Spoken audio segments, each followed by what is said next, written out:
Well, today is a day where I do something that so many of you have asked me to do, and that is to show you how I make my salsa. So today I'm going to show you how to make a large batch of fresh salsa that can be eaten fresh, can be canned, can be frozen, or can be freeze-dried. So let's get started on this adventure. As we go, I have a notepad over here and I'm going to be writing down notes because I hate to say it, folks, but I don't cook from a recipe. And that is the reason I have never told people how I make my salsa, because I don't have a recipe. I always cook to taste, no matter what I make. And the salsa is the same way. So I'm really gonna try once and for all to keep track of how much I'm putting in of each thing. And then I'll be able to share that. I'll have it down on paper. Now this is gonna be a big batch. For me, this is not a big batch. For me, this is a medium batch because normally I would probably do 2 or 3 times, 4 or 5 times this much salsa, enough to fill a big canner. And I'm talking not in jars, I'm talking the salsa fills the big canner.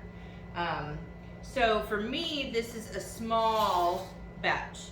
But for you guys who don't make 1,200 pints of salsa in a summer, this will be a large batch for you. So I'm just going to start by showing you a little bit of my prep, and then I'll really start showing you some stuff when I start assembling salsa. So here we go. Here's my notepad. Now I'll tell you right now, I'm going to use approximately 21 pounds of tomatoes. They're all from my garden.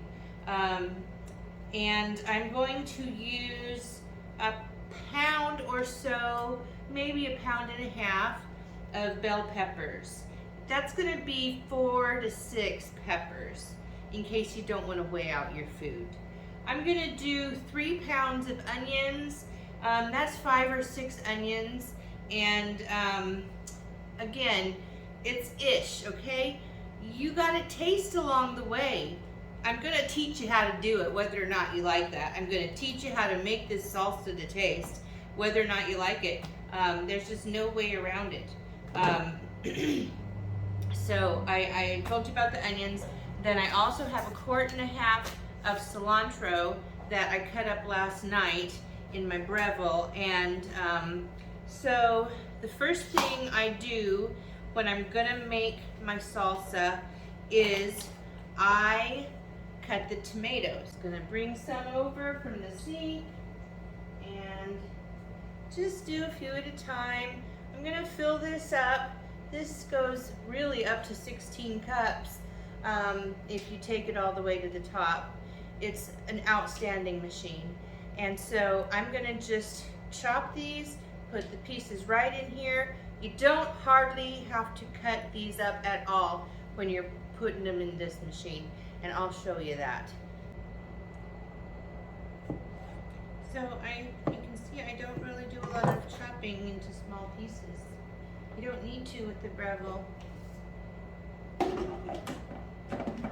It's a big investment, but wow.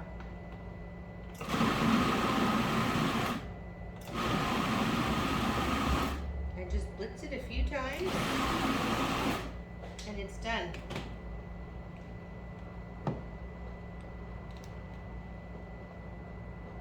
I don't know, I hope you can see the consistency. It is perfect for salsa.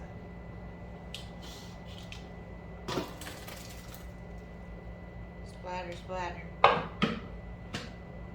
Okay, now I'm ready to do more cutting. I want to show you something as well, not just how I'm doing the cutting, but I want to show you something. So I don't know if you have ever heard of San Marzano tomatoes. They are the big Italian tomato, or the popular Italian tomato, for making pasta sauces, tomato sauces, anything that has a lot of pulp and not a lot of juice.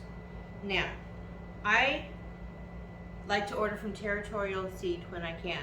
I know they're more expensive, but they are local to where I live, and I like supporting local, and the quality is top notch. So I buy organic seeds whenever I can, and my garden is organic. I can't really say organic because who knows what the neighbors are using on their property. But here is the San Marzano tomato. This is what it looks like. Let me cut it open for you and show you.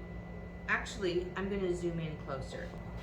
Okay, now I want to show you the inside of the San Marzano.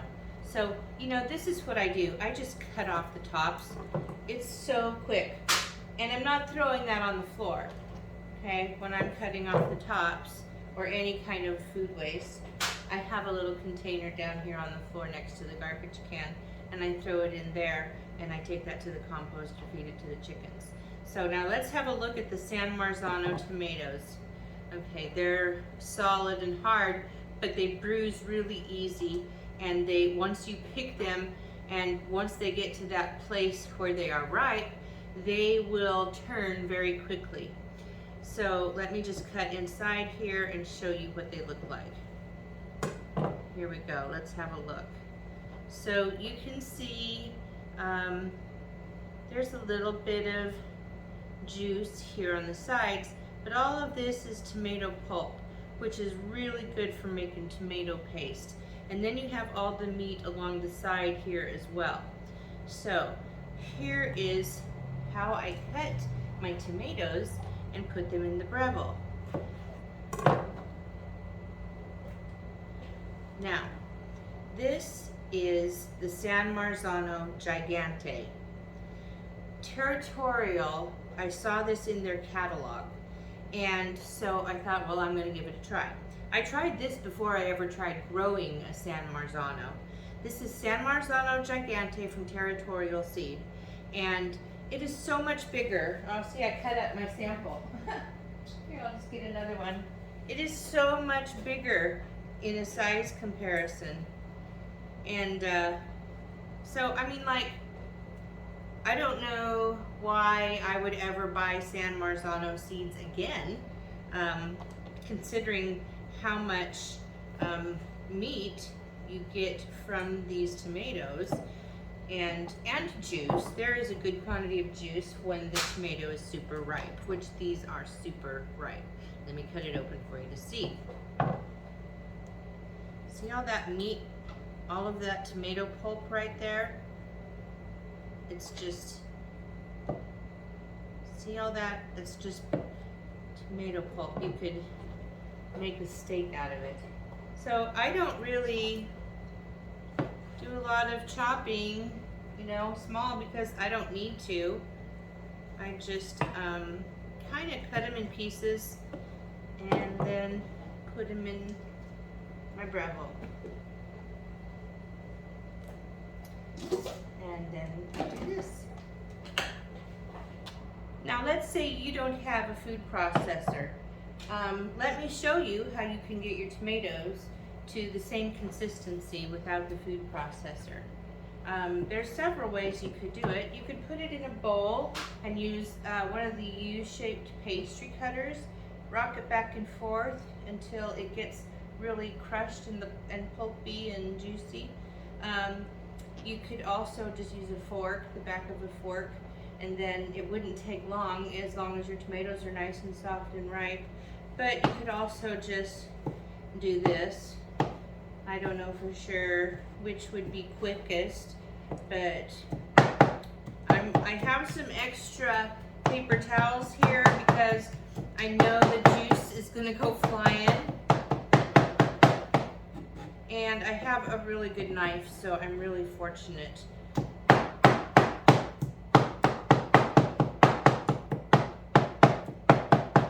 So, you know, it doesn't take much. Just if you do it this way, make sure you have some paper towels handy. My knife is a chef's knife from Cutco, and I love it. It's my favorite knife. I even take it camping with us when we go. I wrap it up so it's safe. So here you go. You can see the tomatoes are about the same consistency as what's in here in the Breville, what's cut up with the food processor. The only problem is the juice in the mess. So you gotta plan ahead for that.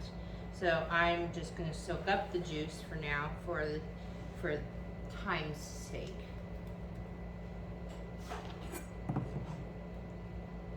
I'm gonna go ahead and put it in the food processor though, so it can mix in with the others. I am now down to having figured out that I only plant 2 types of tomatoes every year. One is the San Marzano Gigante and the other is called Cuore Di Bue. I don't know how to speak French, but that's how it's spelled. So if you need to know how it's spelled, write a comment and I'll reply with how you spell Cuore Di Bue. The reason I get this one also for making salsa is because of this. You can see there is hardly any juice at all that runs out of these. And all of this is pulp. Let me show you. It's all meat. This whole thing inside of it. Look at that. It's just a huge hunk of tomato meat. See that? I mean, that's all, it's amazing. So this Cuore Di Bue is excellent if you want to make a real nice thick sauce or a real thick salsa. The Cuore Di Bue is your tomato to go to. The next tomato that I am putting in the salsa, I also grew in my garden. It's a pineapple tomato.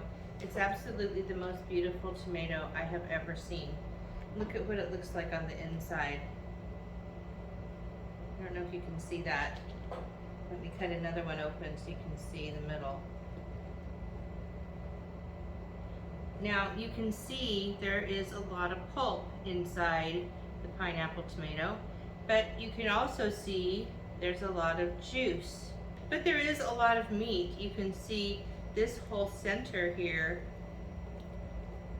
That is a huge chunk of meat, of tomato meat. Like I said, I can make it into a steak. I can just, it's just meat. And then also, there's a lot of meat on the skin. Now the problem with these is they're so delicate that they split like this sometimes, whether it's from watering or rain or too hot out. So I just cut around that, and there's just, it takes a little longer, but there's just so much meat on that. There's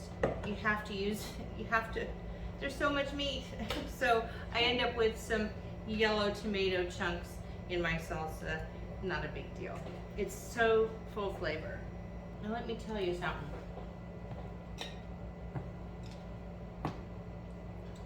You're gonna taste as you go if you follow my direction.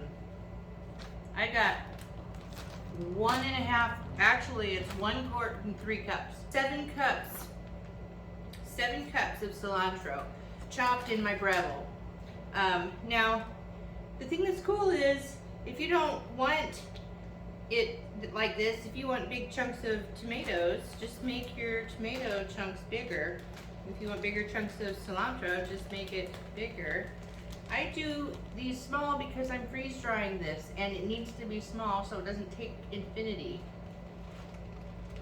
So everything I do in this, I'm cutting small. I don't want big chunks of salsa that are taking forever to rehydrate or crunchy, although that's not bad, it tastes good. So now I love cilantro. I could put double this in and I'd be just happy as could be. So feel free. At the end, or later on when we start tasting along the way, that's when you decide if you want to add more cilantro. Oh, it needs more onions. See, you get to make it how you like it. That's what's so cool. So you can just make it how you like it. Now, maybe you want to add more bell peppers, you know, than I am. I don't like bell peppers to say very much, you know, I don't think they're really super good. And I don't think they add to this very much. I mean, I don't taste them in the salsa, but I'm sure they add a flavor to the salsa that makes salsa what it is. And you can see I cut peppers different every pepper.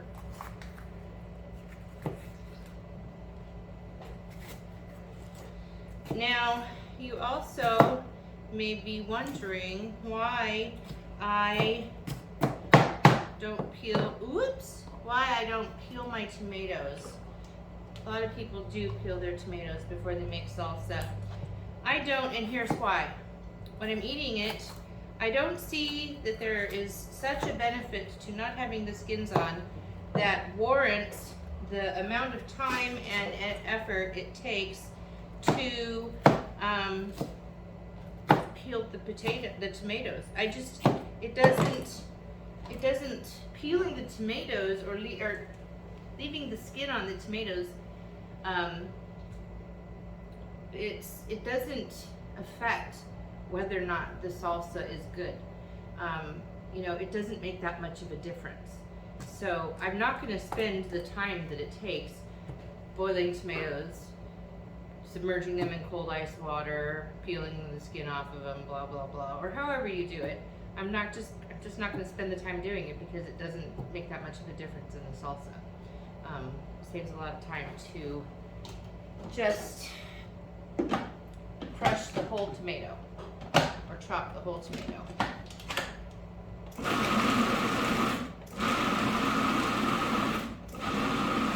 Once again, I'm making the vegetables smaller because I'm freeze drying them.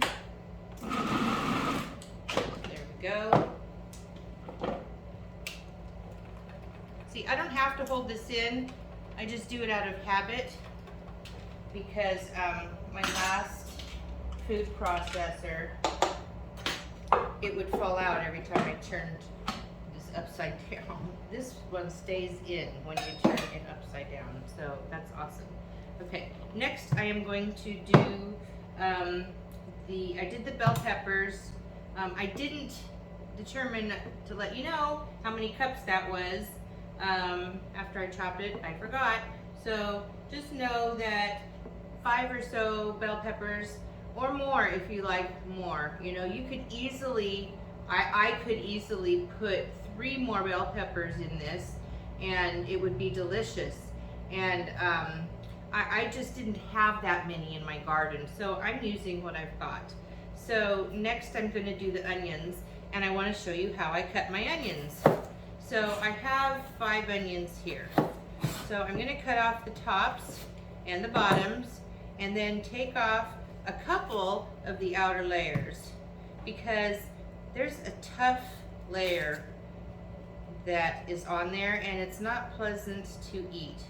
So and sometimes it's just on one portion of the onion. Sometimes it's not there at all. These are Walla Wallas that we grew, and I still have a whole bunch left in my garden.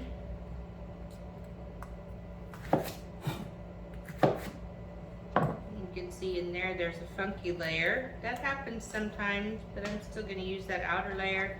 I'm just going to cut off that funky layer, put that onion in there. See, it's kind of weird sometimes.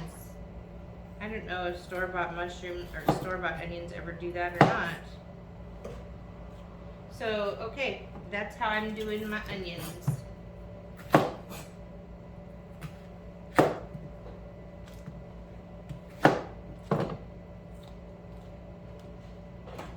So I just took my cell phone and stuck it on a light thing over there. And that's how I'm recording this video. So I apologize for the terrible sound, the terrible lighting, and just in general the terrible editing everything. I don't even have an editing program. So I'm just like turning the cell phone camera off and on as I record this. Apologies for the quality of this. So this is where I think the fun part is. It's adding all of the seasonings to the vegetables. You have onions in here, you have the bell peppers, you have the cilantro, you have the tomatoes, and when we start mixing, and the aromas start pouring off of this as you smell the flavors mixing together. Here's what we're going to be putting in here. And I'm going to tell you the amounts as we go because I don't know the amounts until I do it, okay? So we're going to put in lime juice. Now, if you're going to can this, you need to put vinegar in it. And if you're going to can it, you're going to need to cook it. You're going to need to heat it up on the stove. Now, I've cooked mine for 3 days before, and it just gets this real deep smoky flavor to it. But if you're doing fresh or frozen or freeze-dried, you do not need to add the vinegar. So here's what we're putting in here for seasoning. We're going to put the lime juice. We're going to put crushed garlic. We're going to put cumin. We're going to put black pepper in. We're going to put paprika. We're going to put salt. And because I didn't have any jalapeno peppers, I'm going to put ground jalapeno powder. This is jalapenos from our garden last year that I dried, and I didn't freeze dry it. I dried it in my dehydrator. And I use this year round when I want to put jalapenos in my food, but I don't have jalapenos. So now you notice I have no measuring spoons, and that's because I don't use measuring spoons. When I'm making a big batch like this, I use measuring cups. So let's get started on the fun part, shall we? I'm going to go ahead and lay all these measuring cups out. And I'm going to try to remember to write down the amounts as I go. Now this is where the artiste in you comes out, the chef, the culinary genius, because you're going to have to taste this along the way to see how much of these seasonings you want to add to the salsa. And make sure that you have on hand some chips. By the way, these are my favorite chips in the whole world. I get them from Azure Standard. They're late July, thin and crispy. Oh, so good. That's what I'm going to use to taste this as I add seasonings. And I can guarantee there's going to be stuff that I have to add back to this later on.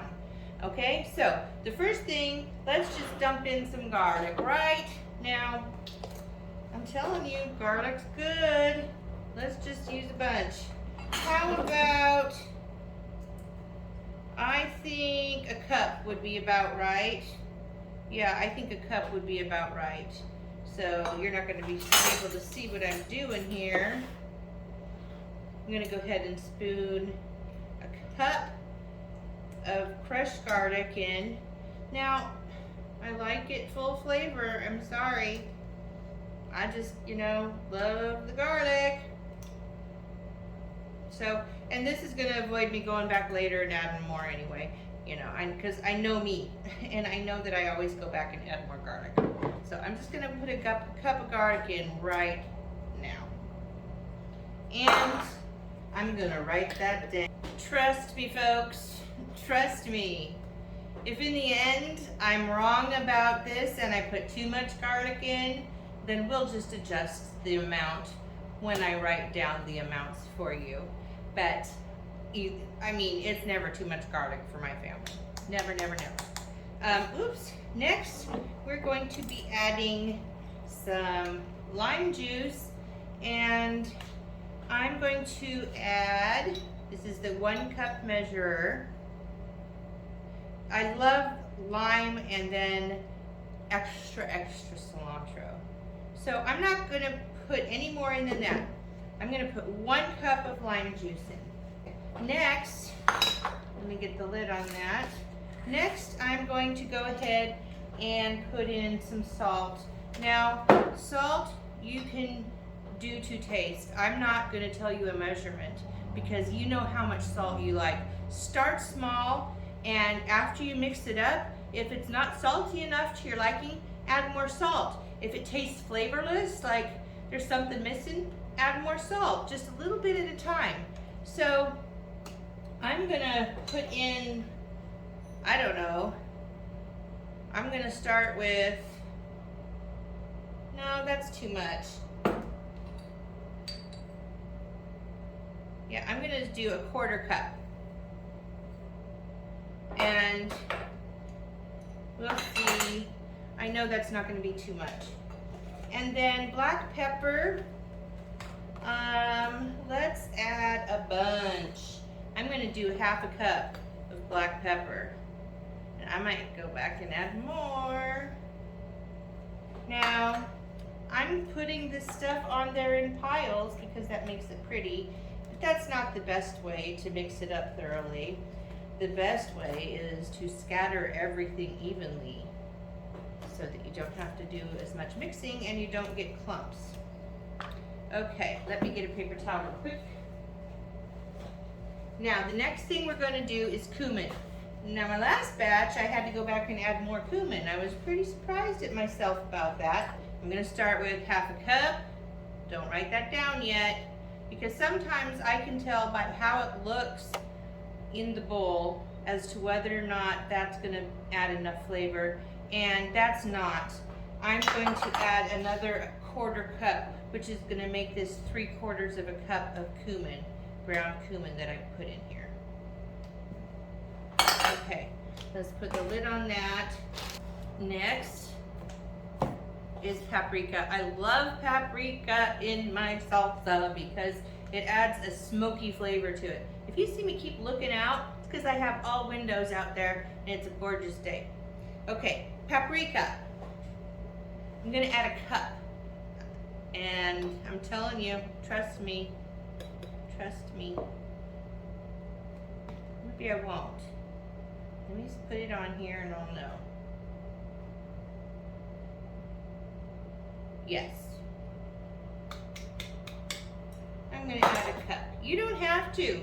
If you think that's crazy, go with 1/2 cup if you want. Because remember, you're gonna be tasting this as soon as you're done stirring it, and you're gonna see what you wanna add to it. Next is the jalapeno powder. Remember I said I didn't have jalapenos that were hot in my garden? Now, I'm gonna guess because this is ground up jalapeno.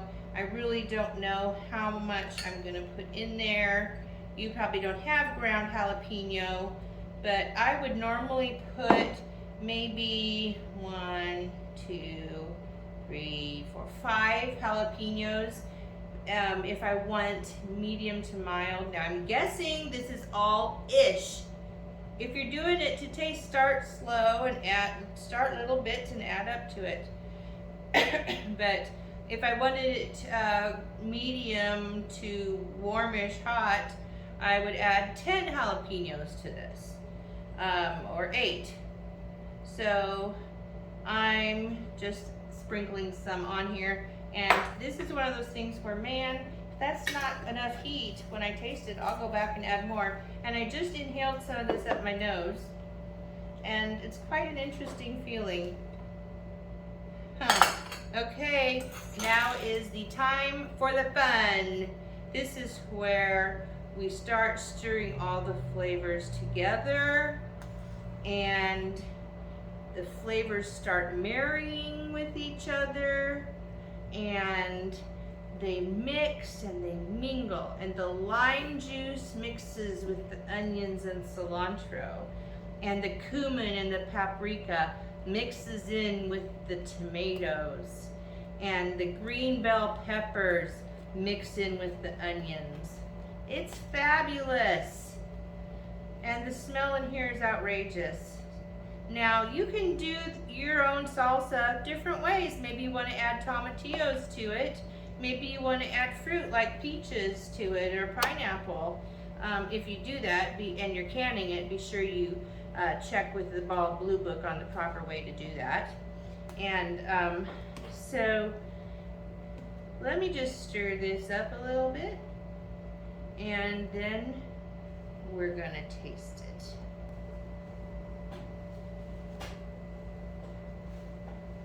I really dislike this apron. It's, I hate it the way it feels in my clothes underneath. It's thick like canvas and heavy and hot. It doesn't lay well. It's got these drawstring things that come out. Sometimes I'm never wearing this apron again. Well, I taste tested it without you. I let it sit for 2 or 3 minutes because the flavor changes so much. If you were to leave this overnight, oh my gosh, tomorrow the flavor would be amazing. It already is. It already is. It's perfect the way it is. I will not be adding one more thing to this. Now, some people like sweet salsa. If that's the case, put on a half a cup of sugar, stir it in, and see what you think. If you want it sweeter, add another 1/4 cup of sugar. Keep going until you get the flavor you like. If you want more pronounced garlic, add more garlic to it. Guys, I really apologize for the terrible lighting. The sun's starting to come around and it's making it really hard to see in here, and I apologize for that. But, you know, we do have to taste test it. And, I mean, it's absolutely fabulous. If you were gonna can this, you'd need to cook it on the stove, bring it up to a nice medium, easy boil, and boil it for a good 30 minutes, 45 minutes, stirring it off and on the whole time, and then you're ready to can it. But I'm not going to tell you how to can it. You need to look that up for yourself. Maybe a different time. I'm not ever canning salsa again in my life after freeze drying it. I just did that for the first time this last week, and I will never can another jar of salsa. Some years 1,200 pints, 500 pints. I'm never canning another jar of salsa again. The flavor was outstanding. It was so much easier. I didn't have to deal with the canning and the jars and the water bath and the blah de blah de blah. And it's gonna be in little Mylar bags, very lightweight, taking up not a lot of space, and it's gonna last for about 25 years, I think. So, cheers. I'm gonna be writing down the ingredients and putting them in the description, and I appreciate your patience as I stumbled through this video. Anyway, my husband and I got plans for my YouTube channel, so if you're interested in sticking around, I'll tell you, it has to do with maybe building a house. And then more of my stuff. Anyway, I'm gonna have to package this in the freezer to make it ready to go onto the freeze dryer trays, so that I can just pop it in the freeze dryer, and it's gonna take about 59 hours. That's what the last batch took. Thanks for watching, guys. Feel free to leave some comments down below, and hopefully you won't tear me apart for the terrible quality of this video, but I really appreciate you watching. Have a great evening and enjoy eating your salsa.